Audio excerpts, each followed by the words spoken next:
Comenzamos. Buenos días a todos los invitados, a todos los presentes, a la comunidad universitaria.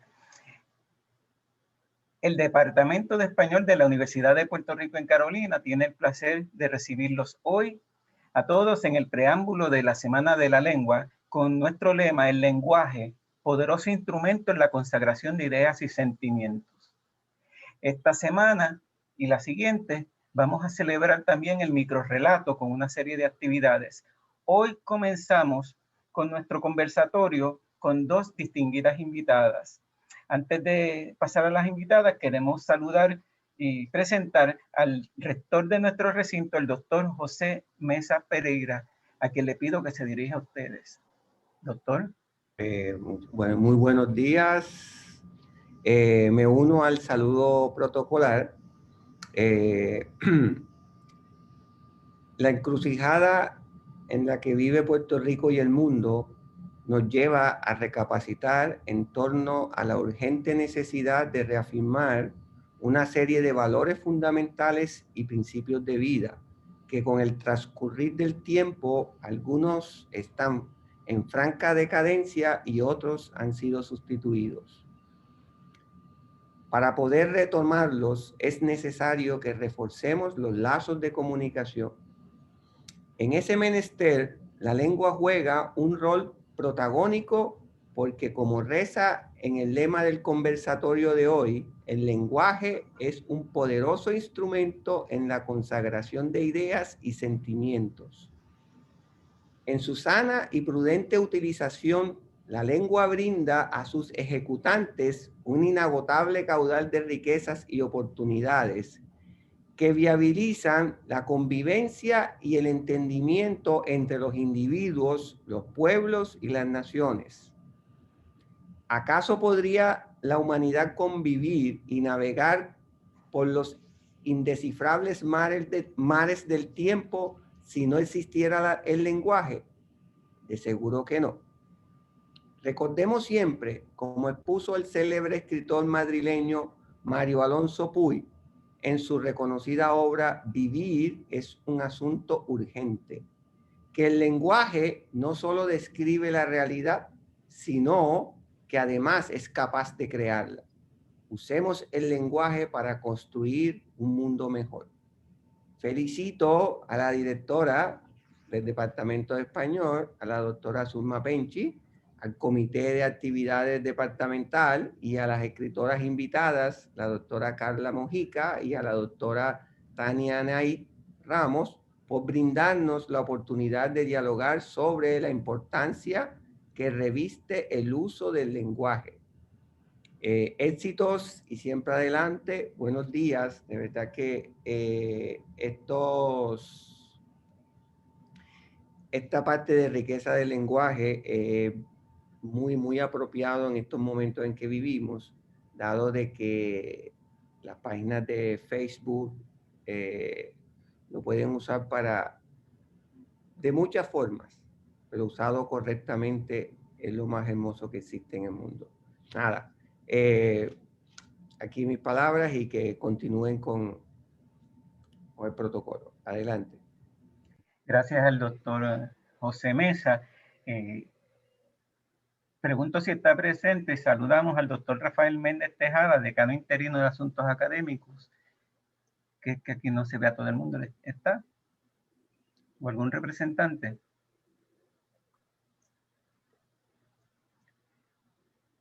Pues entonces procedemos también a saludar y a presentarle a la doctora Zulma Penchi, directora interina del Departamento de Español, que se va a dirigir a ustedes. Doctora. Buen día a todos. Buen día. Nos unimos al saludo protocolar y les damos la más cordial bienvenida. En primer lugar, agradecemos a Dios Todopoderoso por tenernos aquí en salud. Agradecemos al doctor José Mesa Pereira, rector de nuestro recinto, que ha dedicado un espacio de su cargada agenda para brindarnos un saludo. Agradezco también a todos los presentes virtuales, en especial a nuestros estudiantes. Y agradecemos a todos los que de una u otra forma han colaborado para que esta actividad se lleve a cabo. Al doctor Ricardo Rodríguez Santos, moderador del evento, a la doctora Mayra Encarnación, por contactar a las distinguidas escritoras que nos acompañan, al doctor Raúl Otero Semprit, presidente del Comité de Actividades de nuestro departamento, a la señora Keren Torres Marrero, nuestra asistente administrativa, por su esmero en la preparación de todo lo que se le ha señalado. A la señora Tamara Carro también por el arte tan hermoso que nos ha dado para la promoción de este evento. Todos los años, ustedes saben que el Departamento de Español celebra con mucho orgullo la Semana de la Lengua Española. Y hoy, como preámbulo a esta, nos place ofrecerles el conversatorio con la participación de dos exquisitas escritoras, quienes enriquecen nuestro quehacer literario, la doctora Carla Mojica y la doctora Tania Anaid Ramos, en las riquezas y oportunidades del lenguaje. Ese es el conversatorio de hoy. Así que los dejo con ustedes a nuestro moderador, el doctor Ricardo Rodríguez Santos. Y muchas gracias. Gracias, doctora. Hoy tenemos presente con nosotros a la doctora Tania Anaid Ramos González, Azula. Azula es poeta. No habría que decir nada más, pero sí, poeta puertorriqueña, escritora y columnista internacional, con un doctorado en Filosofía y Letras de la Universidad de Puerto Rico del recinto de Río Piedras. Su tesis doctoral trata el tema del amor en la obra de la poeta puertorriqueña Ángela María Dávila, y su tesis de maestría, la idea de muerte en la obra poética de la uruguaya Idea Vilariño. Con esta última investigación ganó en el 2002 el premio Gertrudis Gómez de Avellaneda, otorgado por la UNESCO. Ha sido profesora en distintas universidades de su país. Poemas de su autoría han sido publicados en periódicos, revistas y antologías nacionales e internacionales. En 2011 publicó en La Red su poemario Azula. En 2020 publica el poemario Invisibilidades con la editorial Arete Boricua. También es autora del poemario inédito Llueve y del libro de cuentos Piso 13. Le acompaña la doctora Carla M. Mojica de León, quien tiene un doctorado y una maestría en lingüística hispánica de la Universidad de Puerto Rico en Río Piedras.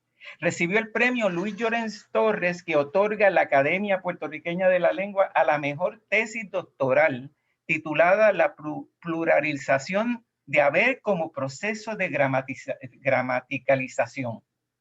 Ostenta además una maestría en lexicografía hispánica de la Real Academia Española de la Lengua y de la Universidad de León en España.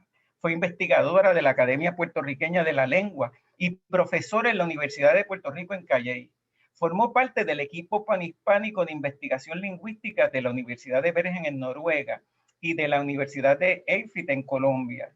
Ha colaborado en diferentes proyectos de base comunitaria, tales como el Léxico Agrícola como formador de la cultura, el Saber Agrícola y el Español de Puerto Rico, la cultura aplicada y la interdisciplinariedad, A Closer Look into the Culture of Puerto Rico, a STEM-based curriculum for musical bridges around the world, entre otros. Cuenta con varias publicaciones sobre lingüística histórica, disponibilidad léxica y actitudes lingüísticas. Actualmente forma parte de proyectos internacionales, tales como A Garden of Forking Path, Ethno-Linguistic Variation and Society in Latin American Spanish de la Universidad de Bergen en Noruega. Se desempeña además como gerente de pruebas en el College Board de Puerto Rico y América Latina. Es codirectora del Centro Lingüístico, Literario y Cultural del Caribe y la directora académica de la Escuela Cultural de la Compañía Folclórica Jíbaro de Puerto Rico. Con estas dos distinguidas invitadas, dejo a la audiencia. Gracias por estar con nosotros, bienvenidas y adelante.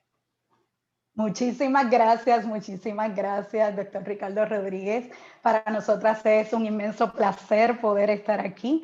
En principio, pues nos gustaría, ¿verdad?, saludar y que todos reciban un cordial saludo, sobre todo gracias al doctor José Mesa, al doctor Rafael Méndez, a la doctora Zulma Penchi, a toda la facultad que nos acompaña y sobre todo a nuestros estudiantes, para quienes con muchísimo cariño hemos trabajado toda esta presentación. Del mismo modo, nosotras como directoras del Centro Lingüístico, Literario y Cultural del Caribe, nos sentimos muy honradas, ¿verdad?, con esta invitación. Para nosotras es un inmenso placer poder compartir esta breve exposición de la gran riqueza que tiene el lenguaje y todas las oportunidades que tenemos a nuestra disposición por este patrimonio.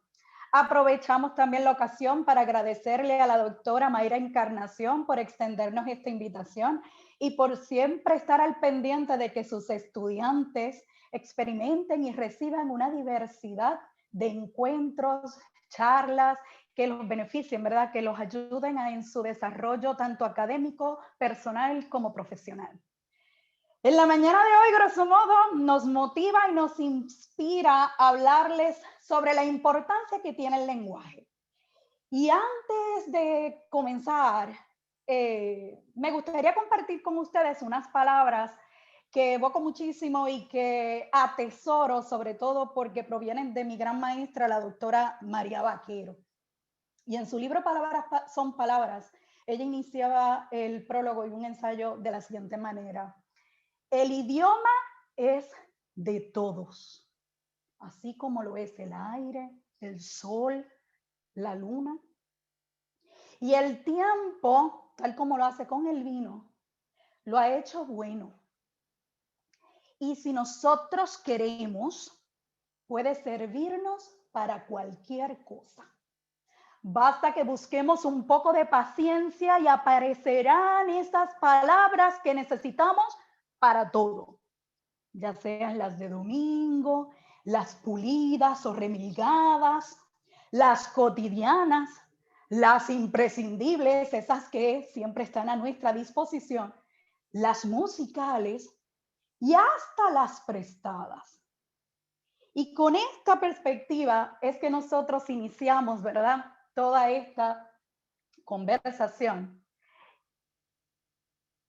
Y sobre todo, con el interés de poderles explicar por qué el lenguaje es tan importante, cuál es esa función que cumple.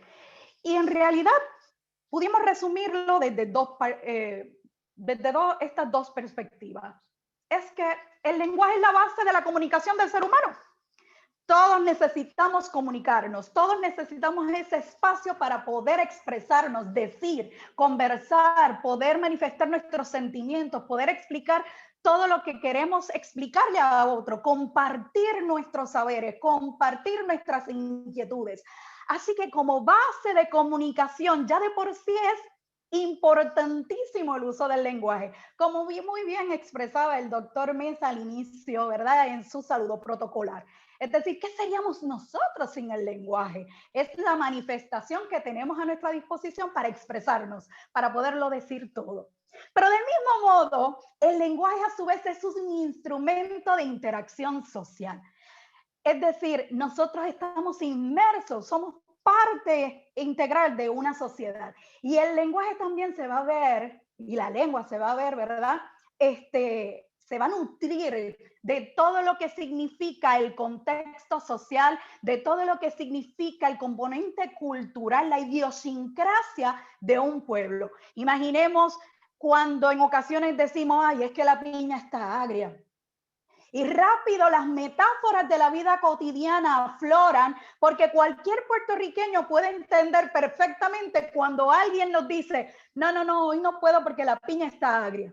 ¿Por qué? Porque hay una relación cultural sobre esa frase hecha, esa metáfora creada por la comunidad puertorriqueña, que evidentemente nos remite a la faena de la sociedad agrícola que en un momento dado tuvo Puerto Rico, y cómo el hecho, ¿verdad?, de cuando era o tenía una significación literal, que era que el agricultor cortaba la piña antes de tiempo, sabía que no era la de mejor calidad, pero necesitaba recuperar algo de su dinero y por tanto vendía o distribuía esa piña agria aun cuando sabía que la calidad no era la mejor y que por tanto tampoco iba a recibir el dinero correspondiente que hubiera recibido si la cosecha se hubiera dado óptimamente. Es decir, como de lo literal, que es propio, ¿verdad?, de lo cotidiano, del léxico agrícola, cómo a su vez la cultura desarrolla todos estos elementos metafóricos al punto de llevarnos hasta la piña está agria cuando las cosas no están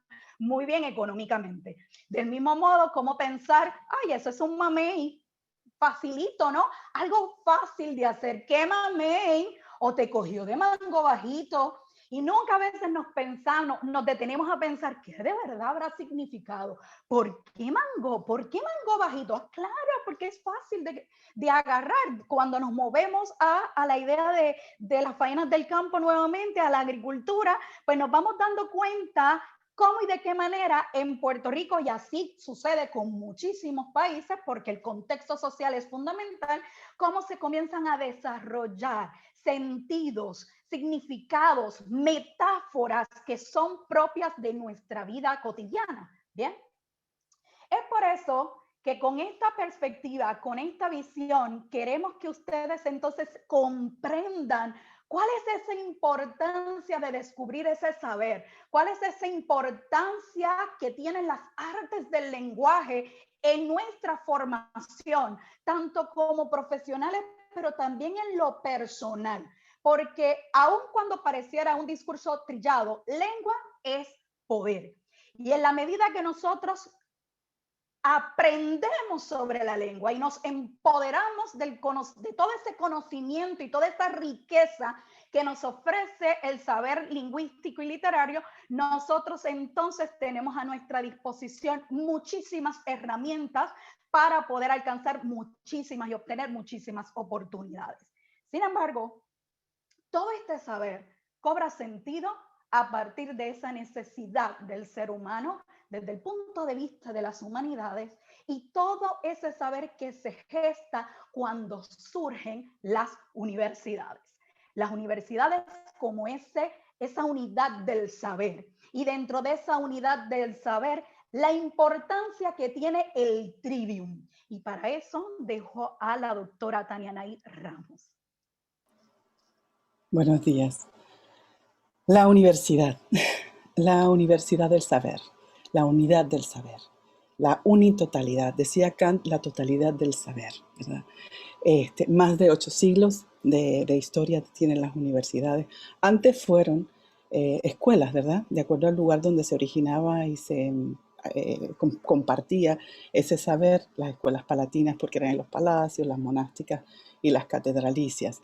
Pero cuando se funda la universidad, es interesante saber que la primera universidad a nivel histórico que se conoce y formal como un gremio ha sido creada y fundada por una mujer, por 2 mujeres hermanas en Marruecos, que es la universidad que le llaman, yo no sé pronunciar ese nombre, pero ahí está. Así que es interesante saber que fueron, claro, unas mujeres que en un momento dado tuvieron el poder económico para poder gestar esta gran labor social, ¿verdad? Que es fundar una universidad. Y así, la primera gran universidad que se conoce con el canon moderno, ¿verdad? De cómo está instituido, cómo está el currículo establecido, es la Universidad de Bolonia en Italia. Luego la de Oxford, que es la primera universidad anglosajona, y la hispánica, la primera, es la Universidad de Salamanca, que originalmente se le llamó Universidad Literaria de Salamanca. Así que el vínculo siempre con las letras ha sido muy, muy cercano.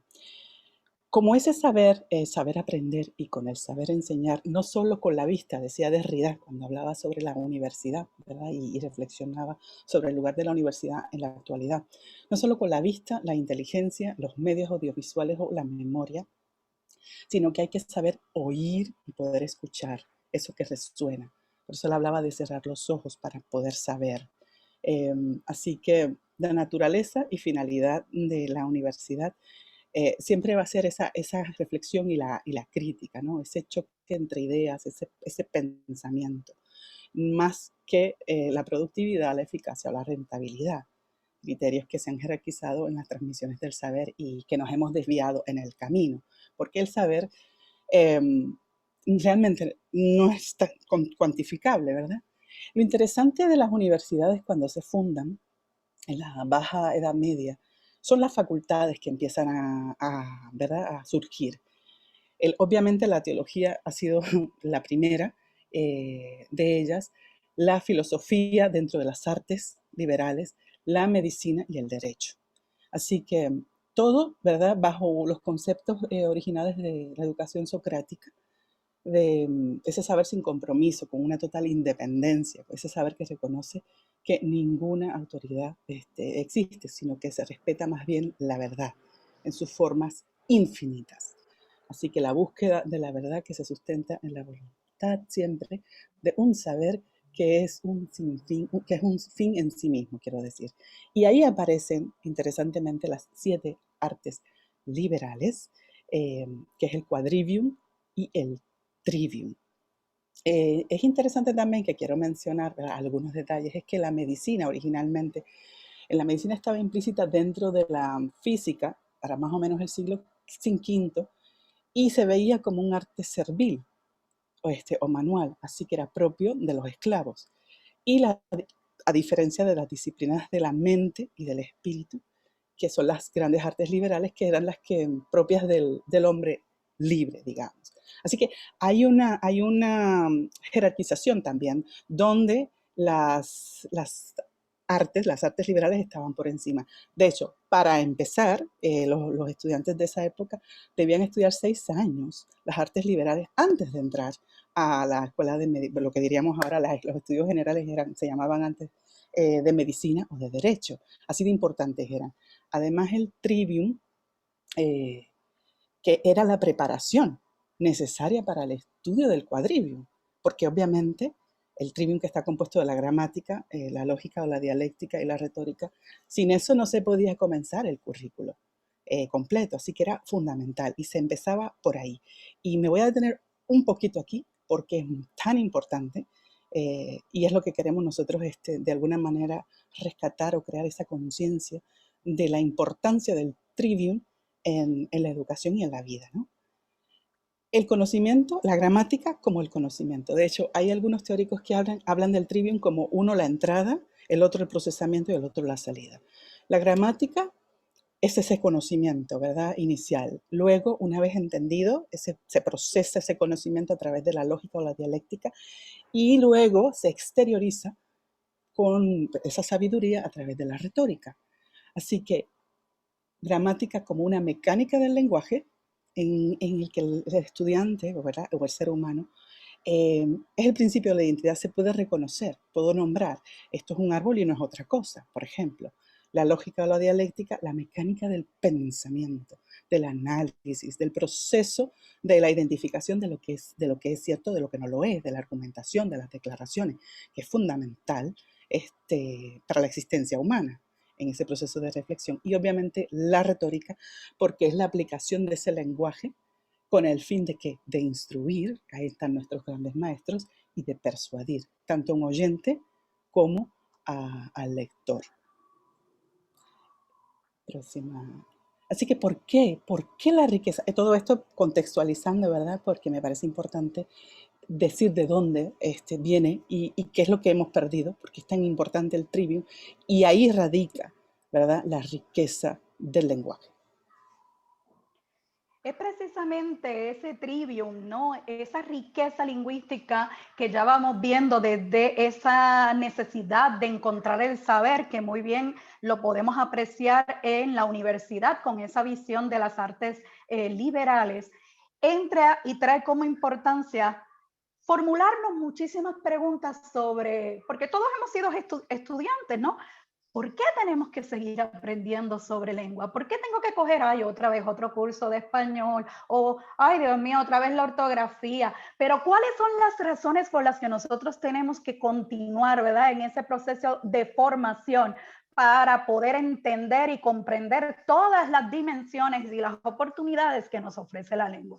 Y de ahí entonces esa importancia o esta visión que nosotros traemos de por qué, esta primera pregunta reflexiva, ¿por qué la riqueza del lenguaje y por qué y cuál es la necesidad de estudiarlo? Como muy bien expresé y expliqué, grosso modo al inicio, la lengua es nuestro instrumento de comunicación. Y a su vez es nuestro instrumento de interacción social. Dentro de esta competencia comunicativa, si lo vemos, ¿verdad?, desde el punto de vista de Delhaims, o como queramos verla, pero desde esa visión de la competencia comunicativa se incluye la competencia lingüística, pero a su vez también está la competencia social y también la competencia pragmática. Entonces, es muy importante porque aun cuando se nos ha dicho siempre, y es así porque el lenguaje es de todo, el idioma es de todo, así iniciamos la presentación. Todos nacemos con la capacidad de adquirir una lengua, todos nacemos con esa información, ese innatismo lingüístico para adquirir el lenguaje. Pero hay una necesidad de comunicación, entonces ni de forma individual se puede transmitir, todo el tiempo es en sociedad y de ahí la importancia de esa competencia social, no solo el hecho de ver la lengua aislada, sino de ver la lengua y su comportamiento en sociedad y todo lo que nos trae, lo que se va a desprender de todo ese saber, como por ejemplo la literatura o como por ejemplo los grandes textos, ensayos del texto común, del no literario, desde escribir un mensaje en el Facebook, como bien escribir un correo electrónico o ya entrar en más detalles con lo que sería la composición de un ensayo desde un punto de vista no literario. Por consiguiente, la lengua como instrumento de comunicación y de interacción social nos va a permitir a nosotros adecuarnos. Es decir, nos va a permitir a nosotros, mientras más la conozcamos, mientras más sepamos, vamos a entender aún más su funcionamiento, vamos a entender aún más cuál es el sentido que cualquier persona, ¿verdad?, le trae. De ahí entran esos matices de lo que es la ironía y cómo comienza entonces a traer otro tipo de información, el sarcasmo. Así, a su vez, poder saber cuándo de verdad es una verdad o cuando se está ante una falacia. En la medida que nosotros podemos comprenderla, podemos empoderarnos de ella, nos abre el mundo, nos da la posibilidad y nos da la oportunidad de entender.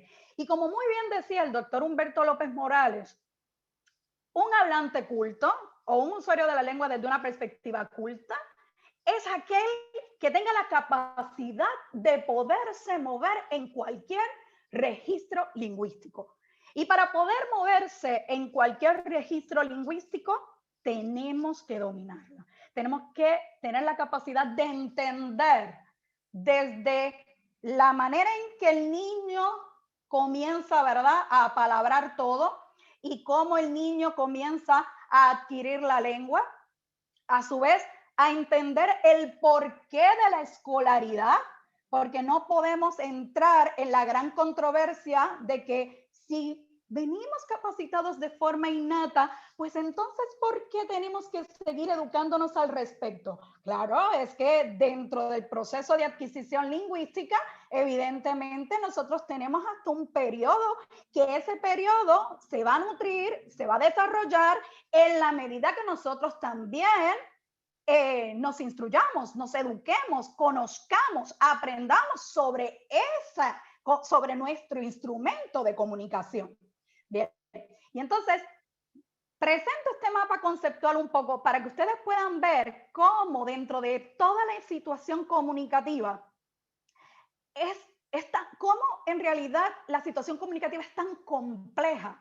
Y por eso traemos la perspectiva de la necesidad de un dominio no solo de la competencia lingüística, de saber los elementos fundamentales de lo que conforma la lengua, su morfosintaxis, su léxico, su ortografía, sino cómo a su vez también se aplica todo ese conocimiento desde el punto de vista de la competencia social y la competencia pragmática.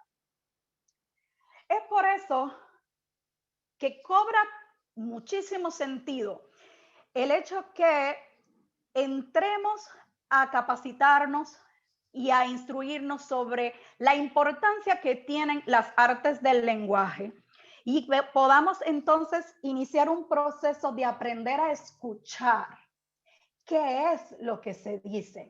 Si bien, fíjense la importancia de hasta cerrar los ojos para poder escuchar.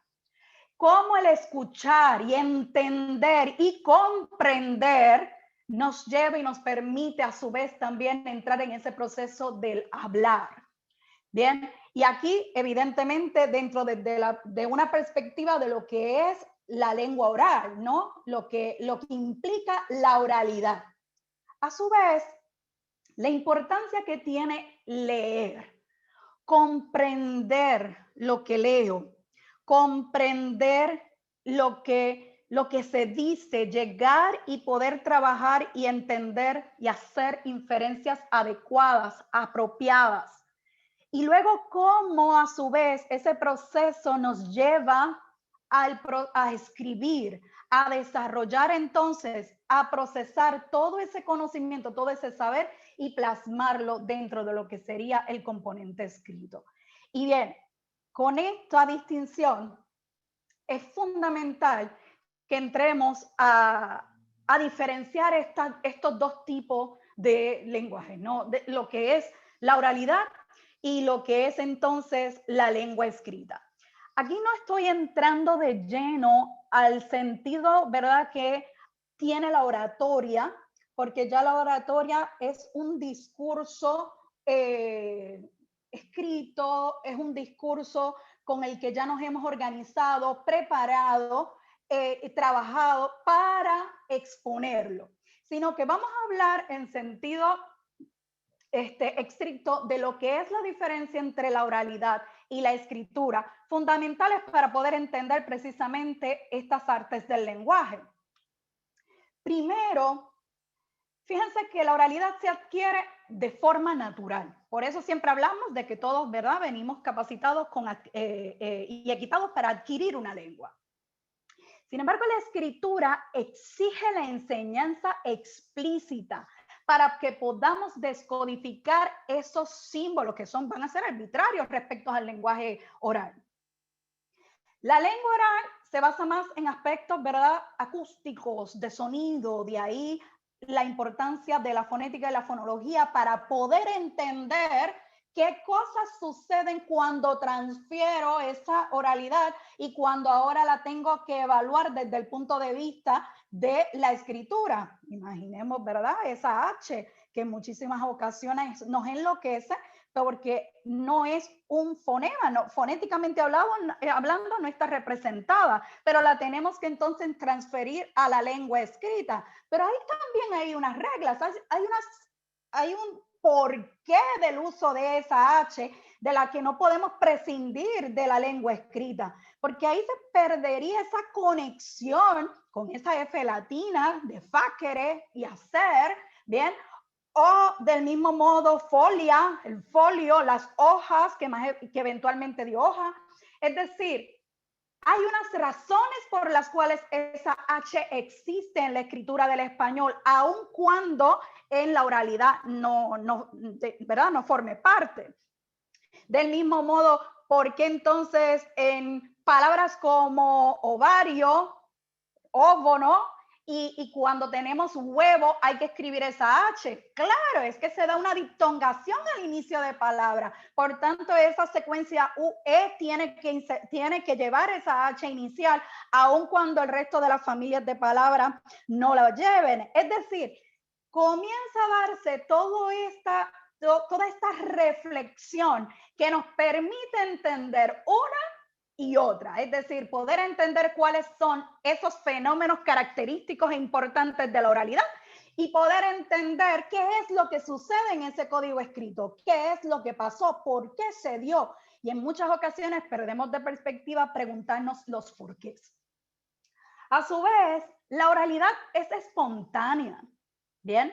Sobre todo cuando estamos en ese acto comunicativo en la inmediatez. Se da esa espontaneidad entre los interlocutores. Fíjense que también la oralidad nos va a exigir mínimo 2 personas en ese acto comunicativo. Mientras la escritura, nosotros podemos estar ante un texto, leerlo o escribir y estar solos. No requiere esa intervención. La oralidad es instantánea, es el aquí, el ahora, es presente. No sé cuántos se han preguntado, ay, es que las palabras se las lleva en viento. ¿Por qué me querrán decir eso? Claro, porque la oralidad es efímera, es en este instante, en este presente. Y por eso siempre nos dicen, lo escrito permanece. ¿Bien? Claro, porque esa es otra gran diferencia que existe entre una y otra. En la oralidad intervienen otros códigos comunicativos como el corporal. Imagínense lo fascinante que es cuando estamos en alguna discusión o en algún tema o en una conversación con los amigos y hay alguien que inmediatamente mueve la nariz como no dice nada, absolutamente nada, pero lo vemos como con sus gestos rápido nos envía un mensaje e inmediatamente como hablantes nos damos cuenta, elaboramos, volvemos, ejemplificamos para evaluar si de verdad esa comunicación fue efectiva. Así que fíjense cómo esos otros códigos nos apoyan cuando estamos en el acto comunicativo en la oralidad, mientras que en la escritura es de otra forma, porque se concibe como un medio para que permanezca, para que sea permanente, por eso es estática. Por otro lado, en la oralidad, por esa inmediatez, por esa espontaneidad que la caracteriza, pues podemos encontrar un vocabulario un poco más simple o impreciso en muchas ocasiones, repeticiones, estructuras o frases que, ¿verdad?, siguen, que nos obligan a repetir, incluso traemos las muletillas, por el hecho de que todo el tiempo, como es simultánea, estamos procesando el pensamiento y a su vez físicamente tratando de transmitir la información. Sin embargo, en la escritura tenemos el tiempo y por eso demanda la escritura una planificación, una organización para que el texto sea claro, para que el texto sea coherente. Fíjense que cuando hablé de la oralidad, en la inmediatez, nosotros podemos reformular cualquier información cuando vemos que alguien no nos entiende. Sin embargo, en la escritura eso no lo podemos hacer. Si alguien está leyendo nuestro texto, nosotros como autores no vamos a desprendernos del texto para decir, no, lo que yo quise decir aquí es tal cosa. Eso la escritura no lo ofrece. ¿Bien? Así que por eso es tan importante que en la escritura se dé esa organización. Hay que sentarse a planificar la escritura. Y en esa planificación es que nos permite a su vez a nosotros usar un vocabulario más variado, más preciso, sobre todo sobre ese mensaje que se quiera transmitir y que se quiera llevar. Con esto, no quiero que me malinterpreten que una es mejor que otra y que la escritura es superior a la oralidad o que la oralidad es superior a la escritura. Ambas, por eso quiero establecer las grandes diferencias fundamentales de una y la otra y la importancia que también tiene el que recuperemos las destrezas necesarias para trabajar con la oralidad, para trabajar con aspectos importantes de la dicción. Porque en ocasiones nos hemos perdido, ¿verdad? Hemos perdido de perspectiva ese tipo de instrucción por el hecho de decir que somos hablantes en este caso, de español y que eso no es necesario.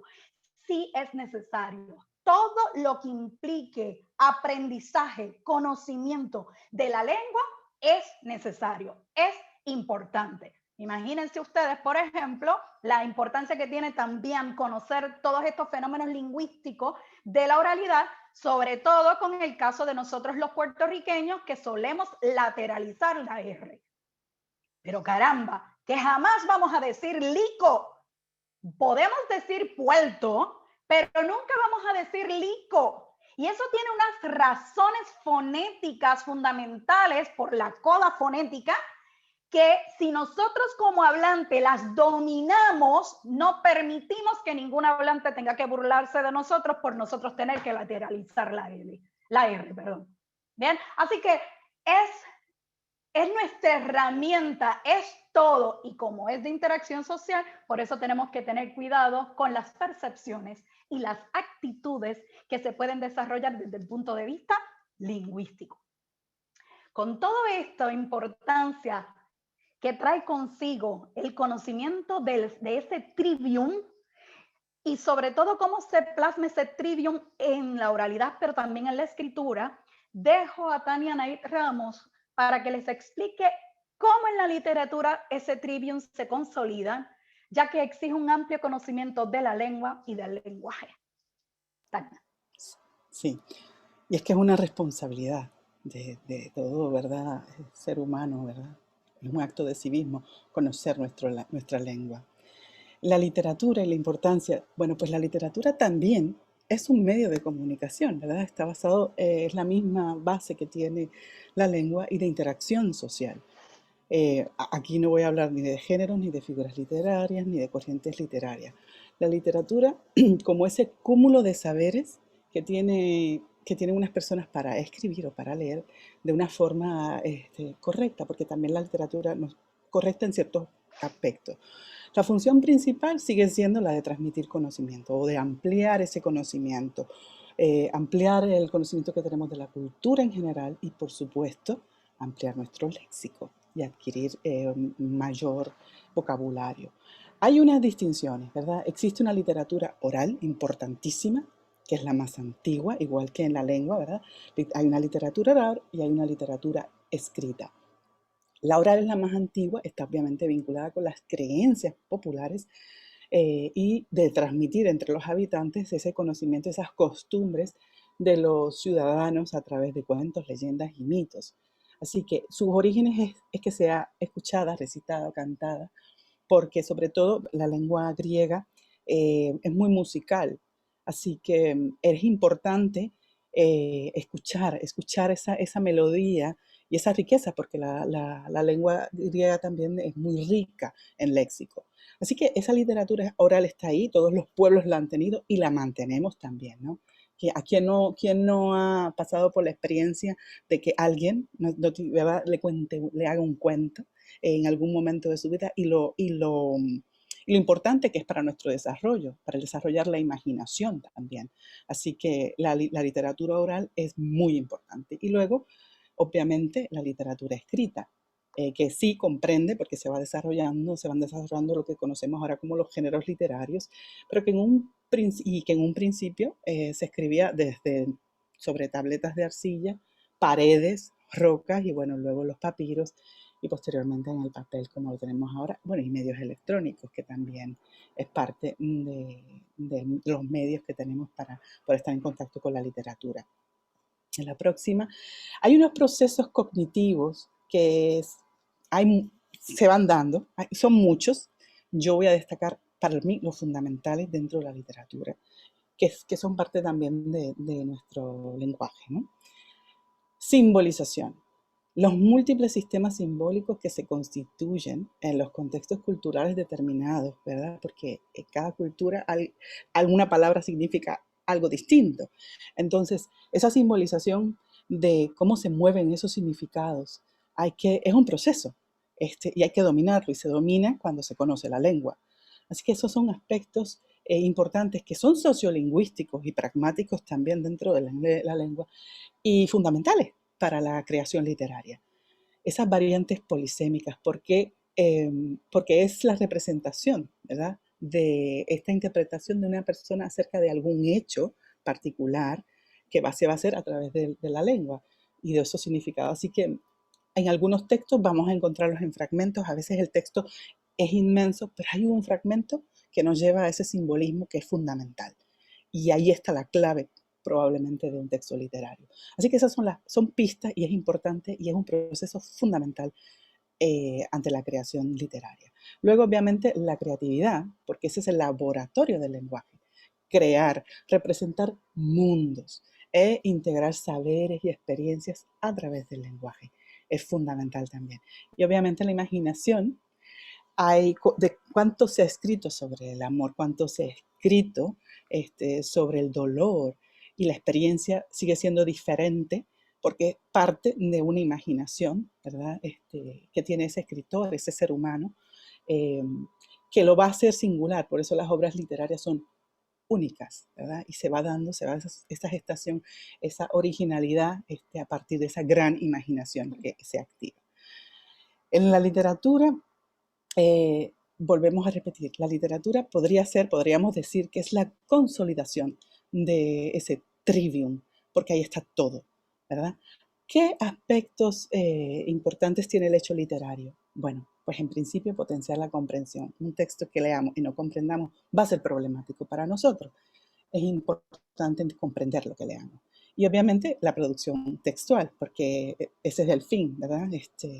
Nuestros grandes escritores fueron grandes lectores también antes, así que es importante esa relación que se va dando entre una y otra.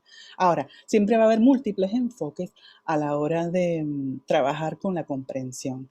Lo importante es saber cuál es la forma, ¿verdad?, de ese lenguaje, la estructura que tienen que tiene un texto artístico, esa constitución semiótica que hay allí, esa función poética que tienen los textos literarios y esas dimensiones culturales e ideológicas que van a estar presentes en las obras literarias.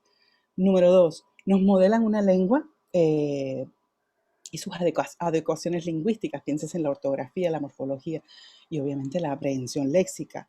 Mientras más yo leo, mayor vocabulario y mayor poder, como decía ahorita. Así que nos sirve como ese modelaje en sus adecuaciones. Y hay que enfocarse, pero hay que enfocarse sobre todo en los aspectos, siempre digo yo, semánticos y pragmáticos de esa lectura y de la escritura, de lo literario. El valor que tiene la página escrita, ¿verdad?, por un sujeto y ese desarrollo de esa competencia, esa construcción de sentido es infinita, ¿no?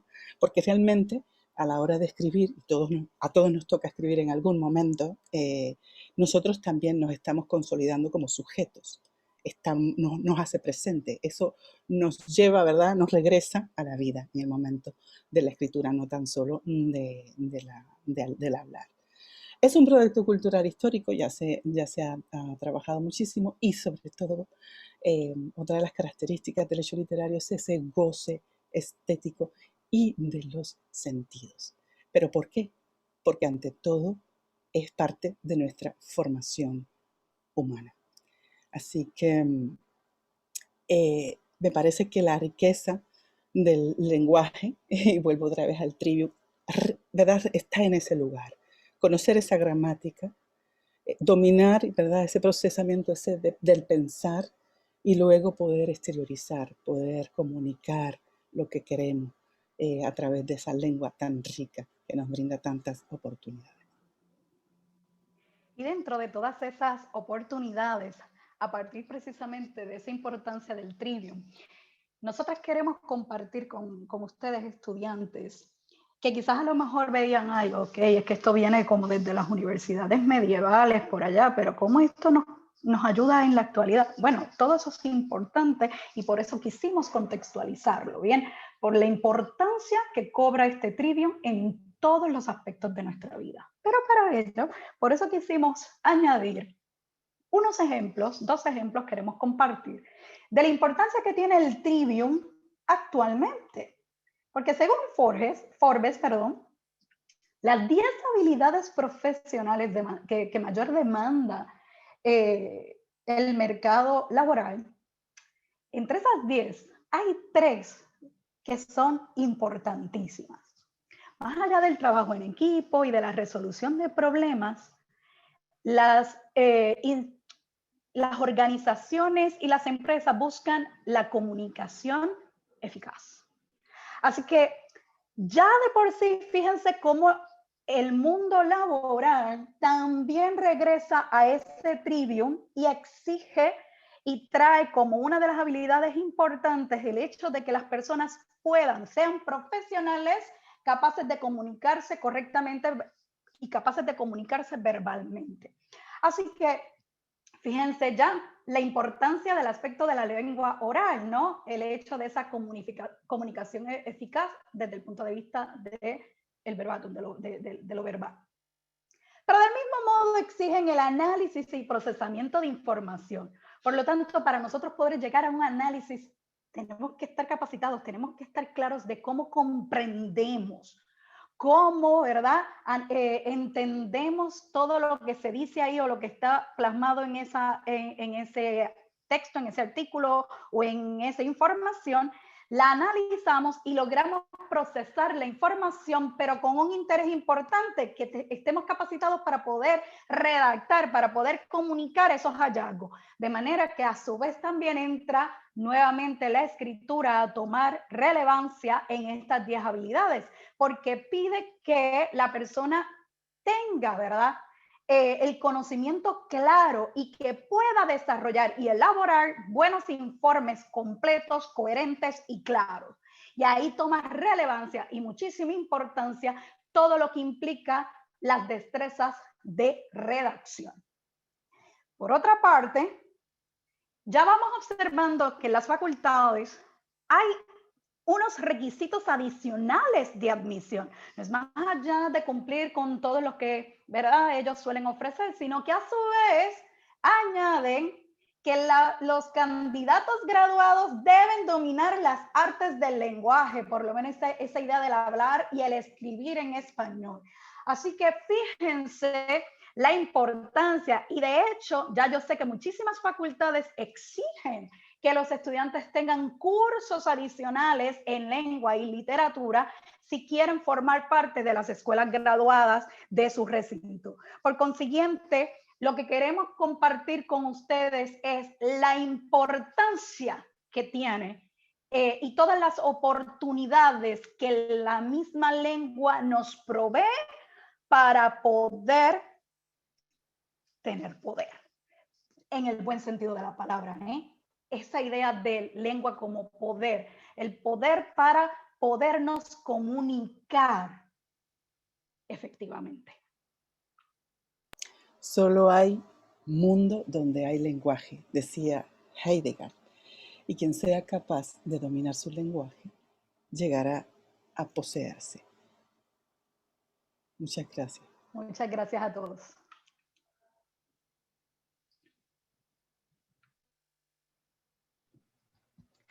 Gracias a nuestras invitadas. En este momento abrimos los micrófonos. Si alguien tiene alguna pregunta, algún comentario.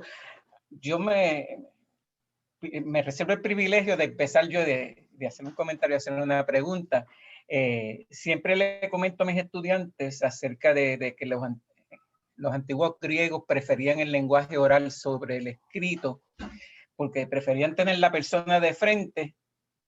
Y ese lenguaje escrito, si no se domina la destreza, pues entonces trae muchos problemas de comunicación. El mejor ejemplo, y es el que me gustaría que ustedes abundaran un poquito, o sea, las redes sociales, el Twitter, lo que admite son 280 caracteres. Entonces, querer expresarse en ese espacio limitado, y nuestra juventud trabaja con espacios limitados para escribir. Y les comento, por ejemplo, aún yo que pongo mucho cuidado y esmero, he tenido muchos problemas de comunicación con personas porque no comprenden lo que uno quiere expresar porque el espacio es tan pequeño. ¿Qué les parece a ustedes este asunto aplicado a las redes sociales como tal? Bueno, no necesariamente que el espacio sea muy pequeño, sino que estamos ante la lengua escrita. Bien, que a veces perdemos de perspectiva creyendo que entonces en las redes sociales es un tipo de lenguaje X o Y tratando de justificar algunas faltas, etcétera. Pero sigue siendo lengua escrita y en la medida que nosotros además debemos emplear correctamente todo lo que implica el aspecto ortográfico de la escritura, de ahí el uso correcto de unos signos ortográficos precisamente para tratar de recuperar algunos elementos importantes que son propios de la oralidad, como las entonaciones o si de verdad estoy formulando preguntas o no, o si estoy ante X o Y tipo de expresión. Ahora bien, las redes sociales traen grandes desafíos, sobre todo pues por el hecho de que tenemos un espacio muy limitado. Sin embargo, de la misma forma también cumplen otro tipo de función social.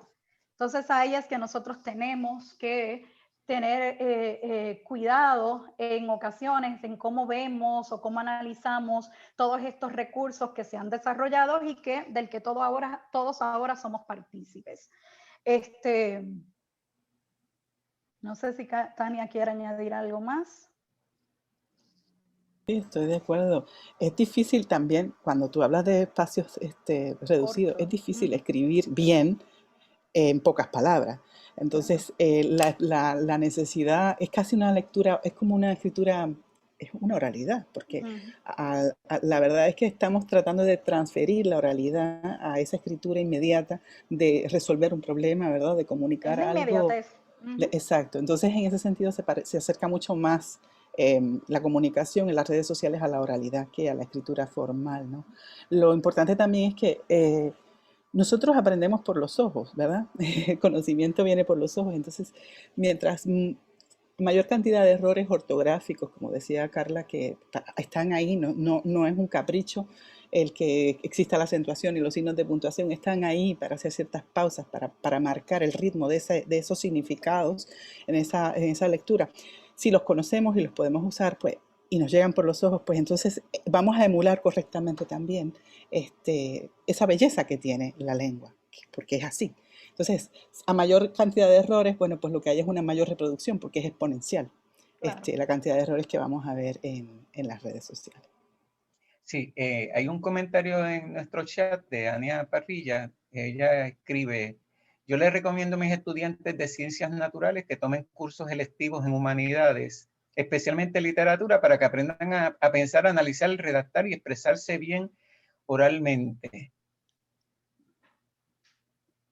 Es un poco, pues sí, la idea es esa. Lo que pasa es que todos tenemos, fíjense que todos hemos tenido una formación y una escolaridad, todos los que tenemos la oportunidad de llegar a la universidad, ¿no? De podernos ir formando. Lo que pasa es que aquí es como entonces vamos dándole la pertinencia, esa importancia, y como en la universidad aún más se amplían todos estos conocimientos, es decir, son destrezas acumulativas que nos van formando en el proceso y en el desarrollo de todo lo que necesitamos. Aprender la lengua no tiene un fin. Necesitamos todo el tiempo estar, es un continuo aprendizaje. Es un continuo aprendizaje. Cuando uno viaja se percata de otras cosas. Cuando uno todo el tiempo está en conversaciones te das cuenta de otras. Es un proceso continuo de aprendizaje que nos ayudan a entender, como les había comentado, nos ayuda a entender todo lo que tiene que ver con la comunidad, con la sociedad. Sí, comentando en un taller con maestros de ciencia, les decía yo que como maestro de español a veces me sentía un poquito celoso porque el sistema de educación en general le ha dado una importancia tan grande a las ciencias y las matemáticas. Sin embargo, ciencias y matemáticas depende de las destrezas de lectura y de comprensión que tengan los estudiantes. Entonces, en realidad, la clase importante es la de español. Si yo quiero ser científico, si yo quiero ser matemático, yo necesito tener esa comprensión lectora. O sea, que en algún sentido el sistema ha echado de lado el lenguaje, que es lo fundamental. Es lo fundamental.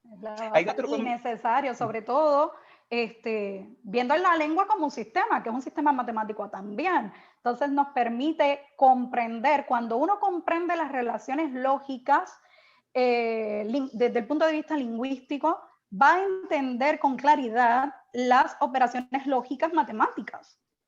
y del mismo modo va a poder comprender todo lo que tiene la base teórica científica. Pero si esa destreza de comprensión no está y ese conocimiento de la formación como código, ¿no? Como código lingüístico no está, por eso va a traer dificultades el análisis matemático. En muchas ocasiones se pierde esa perspectiva y hay que tenerla muy presente. Otro comentario en el chat de la misma persona, me parece, dice: el problema es que en el currículo de ciencias no se provee para que el estudiante desarrolle esas destrezas, pero siempre hay que buscar la oportunidad, porque ciertamente no voy a tener éxito en las ciencias naturales otra vez si no tengo esa comprensión lectora. Así que hay que recalcar, quizás decirle a todos los compañeros maestros, de alguna manera hay que trabajar la comprensión lectora, no importa el curso que sea o la Todos facultad los maestros somos maestros Maestro de español. lengua. Sí, Sí. sí. Todos somos maestros de lengua. Entonces, me preguntan por aquí qué tienen ustedes que opinar sobre el debate, a ver cómo dice por aquí, el debate de la influencia de las letras de las canciones en la juventud y la sociedad en general. Es un poquito complicado cuando toca hablar sobre eso, porque como usted empezó diciendo, la lengua es de todos, incluyendo a los muchachos, vamos a llamarlos por su nombre, a los traperos y a los reggaetoneros. Y ellos también se expresan, pero utilizan todo lo cercano a los OEs con un fin ideológico. Quizás muchos de ellos no se percatan de que hay un fin ideológico en lo que están haciendo. Casi siempre de protesta, que en el Claro. fondo Sí. hay una motivación de protesta dentro de ese tipo de lírica, pues a partir de las oportunidades o el entorno en el que han estado inmersos, ¿verdad? Sí, esos son movimientos. Son movimientos que vienen y van. Y lo que pasa es que está mediada la subjetividad. Cuando a mí me gusta algo, a veces eso va por encima de tantas cosas. Entonces, siempre porque yo digo, yo tengo hijos y mis hijos también le gustan la música que se escucha, pero entonces uno estimula, ¿verdad? Y los expone a otro tipo de cosas. Por eso la escuela, por eso la universidad, ¿verdad? Y por eso debe ser un derecho de todos el educarnos, ¿no? No un privilegio. Y ahí la importancia en educarnos, porque claro, mientras más sepamos, realmente más podemos jugar con el lenguaje y mejor lo podemos hacer. Pero sí, como media la subjetividad es un poco pues difícil de ponerle ningún cinturón ¿verdad? Ni cercar, sobre todo las expresiones artísticas. Pero sí. No, y por otro lado, que están atadas también a una composición musical, que a veces en muchas ocasiones perdemos de perspectiva que la música cobra muchísima relevancia en esa apreciación que se tiene sobre X o Y género, ¿verdad? Así que un poco todo es muy subjetivo. Disculpe que haga un comentario adicional, yo también le hablo mucho a mis estudiantes, lo que son de ciencias naturales, por ejemplo, de que en Argentina se ha dado el fenómeno que hay una serie de profesores de matemáticas que tienen libros publicados analizando todo lo que tiene que ver con matemática en los textos de Borges y de Cortázar. Y hay libros publicados. Si a usted le interesa, entre a Google y busque análisis matemático de los textos de Borges y de Cortázar. Y en Argentina va a encontrar varios tomos que trabajan eso. Y son profesores de matemática lo que hacen el acercamiento. Y resulta bien interesante cómo ellos pueden encontrar cálculos matemáticos en los textos de los escritores. Sucede también en la poesía. Ha habido también estudios de la matemática de la poesía y es súper interesante. Lo que pasa es que son disciplinas que trabajan con el tiempo y el espacio, ¿verdad? La matemática trabaja con con el espacio, la música con el tiempo. Entonces esa combinación te da tantas posibilidades. Nosotros nos hemos cerrado un poco, pero realmente es un campo abierto de posibilidades a la hora de trabajar con cualquier texto literario, realmente. Pudiéramos hacer muchísimo más. Con cualquier texto literario y también desde el punto de vista del análisis lingüístico. El análisis lingüístico también trae consigo aspectos matemáticos muy puntuales, porque evidentemente cuando uno va a trabajar sintaxis, la ley de sustitución matemática es fundamental para entender cuáles son esas estructuras que van a formar parte de X función sintáctica, ¿verdad? Ya sea como un adjetivo, ya sea una función adjetival, o ya sea otro tipo de función, ¿verdad? Gramatical. Es decir, siempre que se enseña sintaxis, siempre que se enseñan aspectos semánticos, las matemáticas están ahí muy presentes. Imaginemos, yo no puedo imaginar la ausencia del binarismo en los análisis lingüísticos, porque son súper importantes para poder entender, para poder codificar los fenómenos lingüísticos que ocurren. Así que, de una manera u otra, las matemáticas son necesarias para entender. La música se rige por las matemáticas. Es decir, fijémonos en el pentagrama, las ondas acústicas que suceden cuando hay un sonido y cómo se mide o se puede medir ese sonido. Se puede medir desde el punto de vista también matemático. Por tanto, por eso siempre a los estudiantes matemáticos siempre los invito. Suelen ser estudiantes que sí están muy interesados en la lengua y en aspectos lingüísticos, porque ven esa relación que tienen las matemáticas con la lengua, cómo la composición poética se rige a su vez por aspectos musicales y matemáticos. Es decir, yo no veo las disciplinas de formas separadas. Yo veo el conocimiento como un todo y cómo todo se integra, se conecta y nos permite conocer, que es el principio de las humanidades, querer saber. ¿Algún otro comentario en el chat? ¿Alguna otra pregunta?